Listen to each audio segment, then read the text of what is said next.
যদি মৃত ব্যক্তি স্বপ্নে আপনার কাছে খাবার চায়, যে আমাকে পানি দাও, ভাত দাও, গোস্ত দাও, এরকম চায় কি চায় না? মাঝে মাঝে মৃত ব্যক্তি চায়।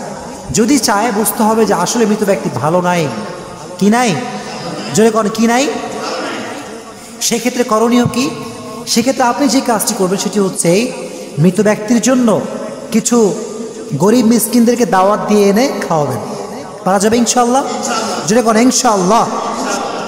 আল্লামা শিরিন রহমতুল্লাহি আলাইহি একটা বই লিখেছেন, স্বপ্নের ব্যাখ্যার ক্ষেত্রে একটা বই, এবং এই বইটা খুব গ্রহণযোগ্য, অ্যাকসেপ্টেবল একটা বুক। এই বইয়ের ভিতরে অনেক সুন্দর সুন্দর ব্যাখ্যা দেওয়া হয়েছে, যে ব্যাখ্যাগুলো আসলে সত্য, এবং ওলামা একরাম বলেছেন এই ব্যাখ্যাগুলো খুব গ্রহণযোগ্য। আসলে স্বপ্ন এটা কখনো কখনো সত্য হয়, কখনো কখনো মিথ্যা হয়, কখনো সত্য, কখনো সত্য, কখনো মিথ্যা। স্বপ্ন অলওয়েজ সত্য হয় না, আবার স্বপ্ন সব সময় মিথ্যাও, ঠিক কিনা?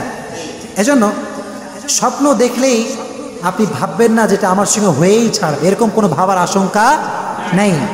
তবে এই কথা মনে রাখতে হবে, মানুষের জন্ম মৃত্যু সমস্ত কিছু একজনের হাতে, তিনি কে?